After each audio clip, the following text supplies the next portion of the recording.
Hola, ¿cómo les va? Bienvenidos y bienvenidas a este primer teórico sobre ácidos nucleicos. En una primera parte de esta clase vamos a desarrollar aspectos que tienen que ver con la estructura y conformación de esta macromolécula, y en una segunda parte vamos a abordar cuestiones relacionadas a la estabilidad de la doble hebra.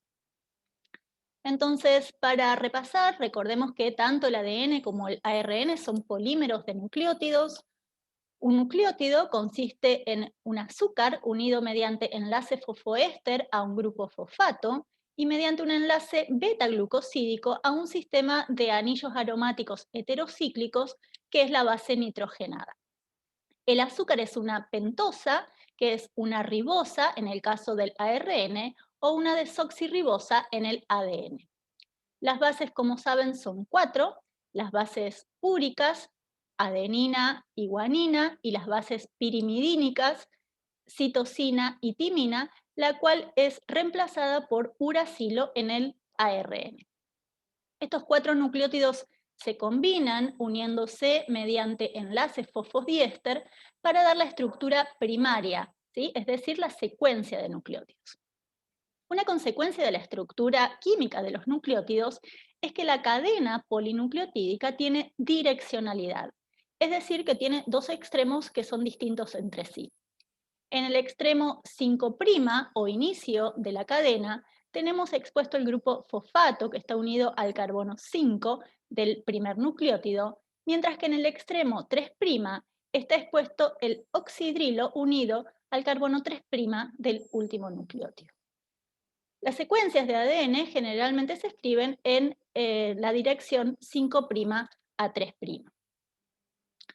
Durante muchos años se pensó que el ADN era una molécula demasiado simple para ser la base de la herencia, ¿sí? La cantidad de información genética en un organismo vivo era demasiado grande para que esté codificada en solamente una combinación de cuatro nucleótidos, y entonces no se entendía cómo se almacenaba y se transmitía esa información. Varios científicos y científicas intentaban resolver cómo era la estructura del ADN con la esperanza de poder responder a esos interrogantes. Allá por 1953 se sabía entonces que el ADN era un polímero de solo cuatro tipos de nucleótidos, y este señor, Erwin Chargaff, había demostrado que la cantidad de guaninas era igual a la cantidad de citosinas y la cantidad de adeninas era igual a la cantidad de timinas. Es decir, que el número total de bases púricas era igual al número total de bases pirimidínicas. Eso significa que las bases, de alguna manera, tenían que estar químicamente relacionadas. Entonces, combinando esa y otra información, junto con datos cruciales de difracción de rayos X de Rosalind Franklin, que Wilkins le mostró a Watson y Crick, se propuso un modelo de ADN en la que dos cadenas de ADN se mantienen unidas por puentes de hidrógeno entre las bases, formando así una doble hélice dextrógira. Y como saben, estos señores obtuvieron por este descubrimiento el premio Nobel allá por 1962, época en la que ya Rosalind había fallecido y que no recibió el crédito tan merecido por su gran descubrimiento. Acá les dejo un link para repasar las cuestiones básicas de la química y estructura del ADN que han visto en otras materias. Casi todo el ADN entonces se presenta en forma de esta doble hélice. El ARN, que es monocatenario, es decir, es simple hebra, no forma doble hélices largas y continuas, pero sí puede formar tramos cortos de doble hélice intercalados con tramos de cadena simple, y por lo tanto la doble hélice es el tipo principal de estructura secundaria en ácidos nucleicos, y por eso es la que vamos a ver en más detalle.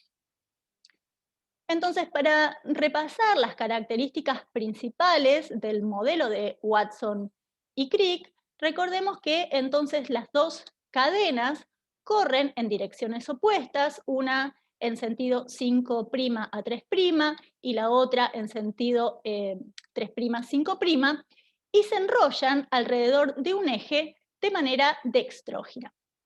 Esta característica estructural permite que los grupos fosfato cargados negativamente se ubiquen hacia el exterior, interactuando con agua y iones metálicos que de esta manera compensan la repulsión electrostática entre los fosfatos.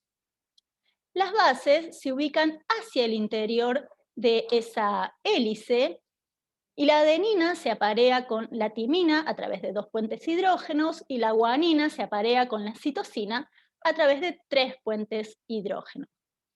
Acá les dejo un extracto del trabajo que publicaron Watson y Crick, en donde propusieron este modelo de doble hélice, y esto demuestra cómo conocer la estructura de una molécula lleva a entender mucho sobre su función.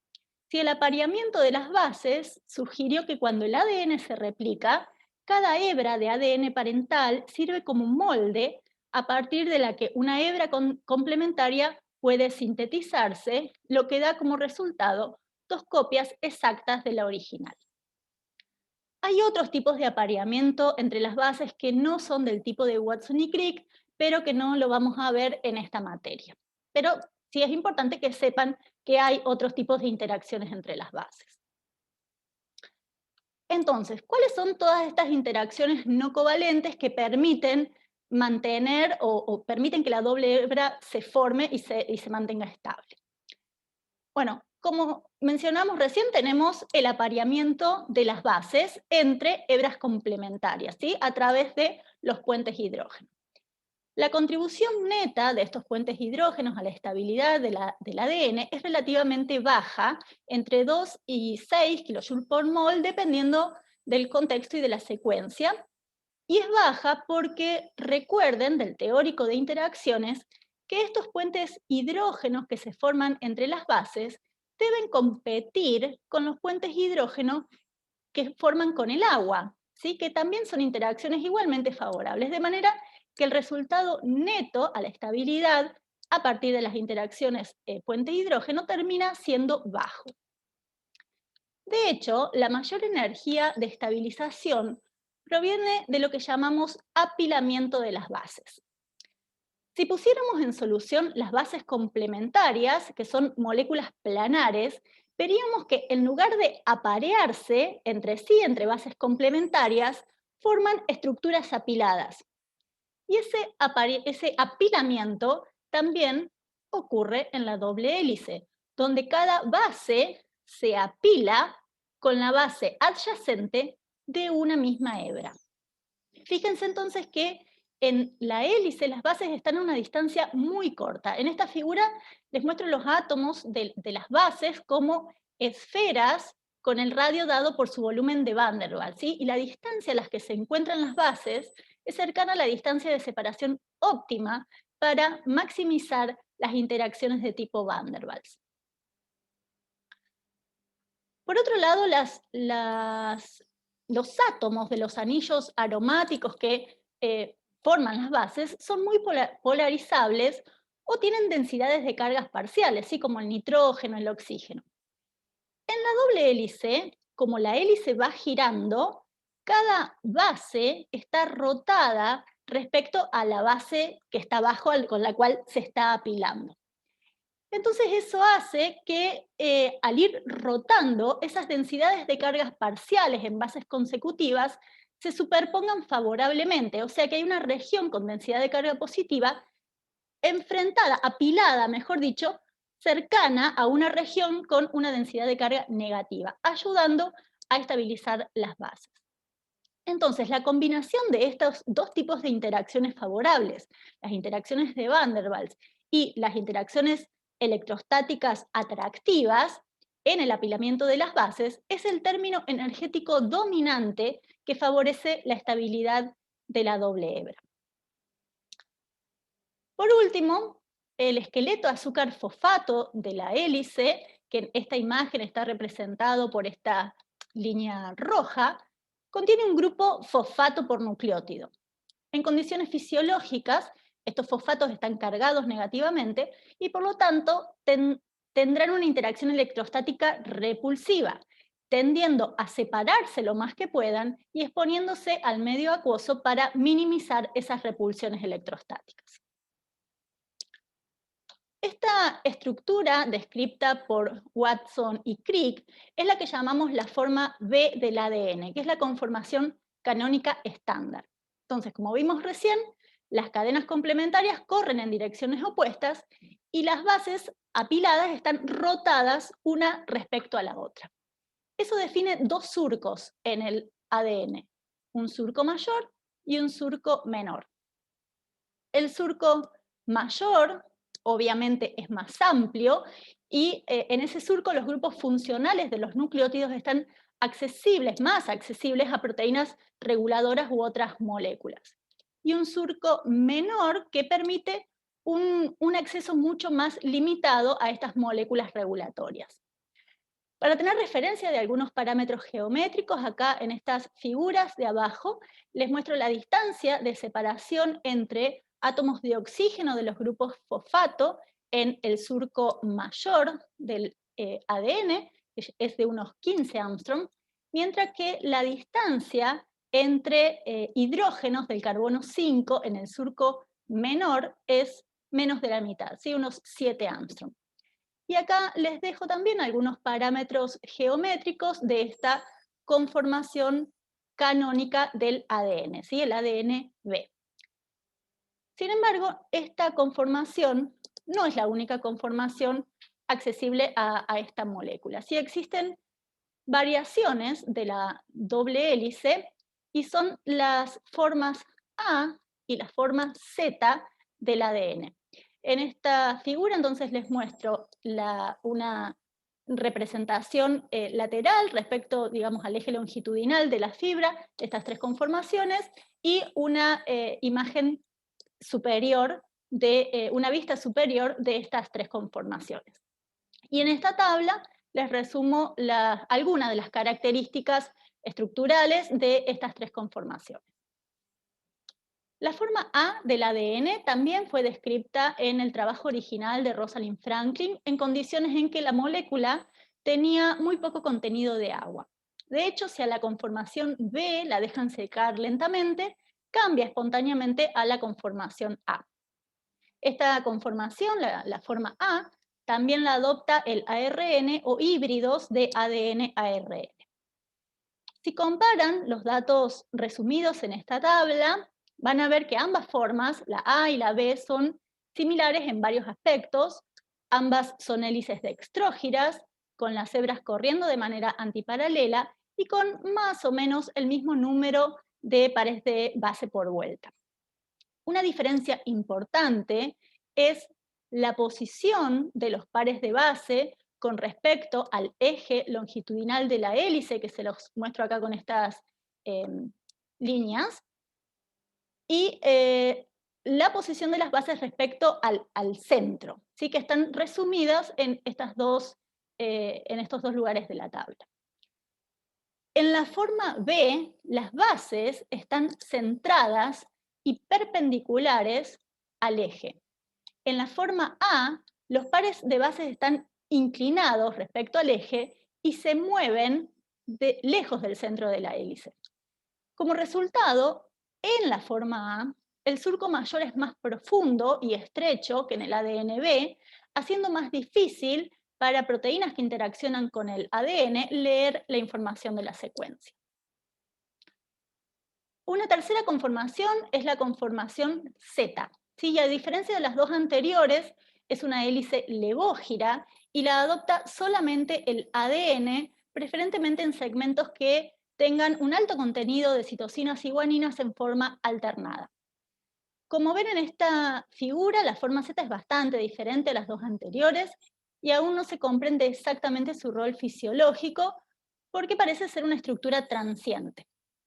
Una posibilidad es que dispare la apertura de la doble hélice. Es decir, si una región en conformación B cambia a conformación Z, el cambio en el sentido de giro de la hélice haría que la hélice se abriera, y de hecho se encontró en algunos genes una correlación entre la transcripción y la conformación Z.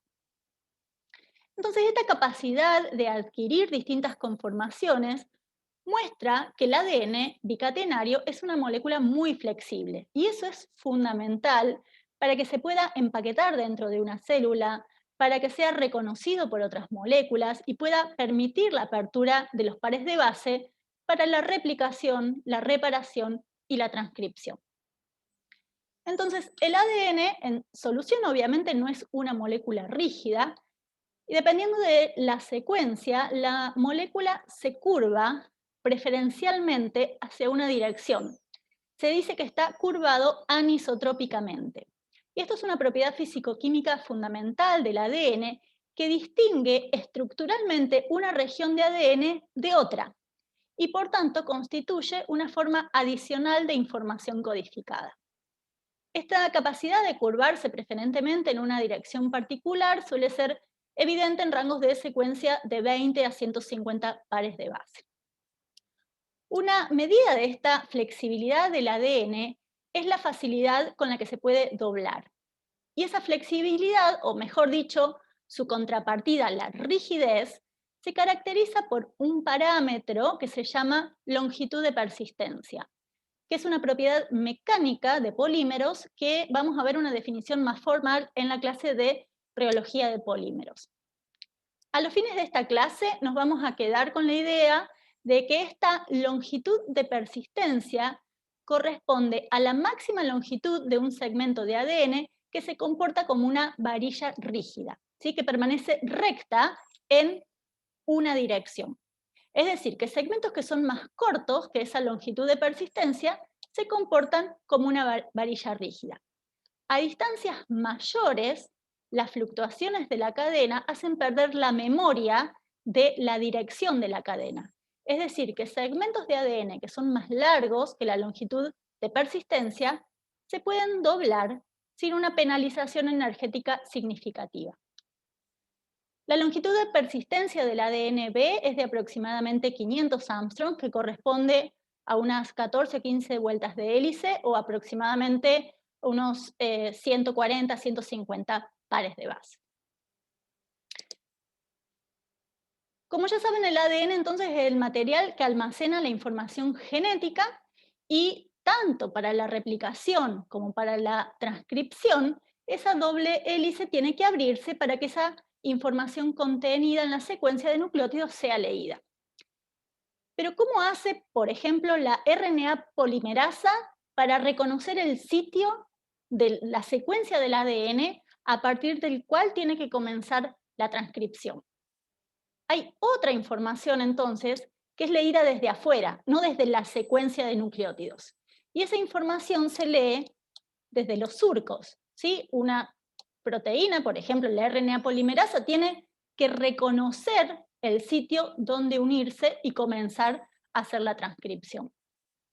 Y esos sitios de reconocimiento dependen de las interacciones que establece esa molécula regulatoria con el ADN y está basado en estas interacciones que están resumidas en esta figura.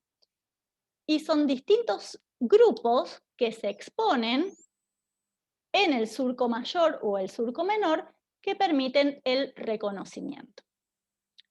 Entonces, en estos surcos tenemos, por ejemplo, dadores de puente hidrógeno, como el amino de la adenina, aceptores de puente hidrógeno, como el nitrógeno 7 de la guanina, grupos hidrofóbicos, como el metilo de la timina, o no polares, como el hidrógeno en la citosina.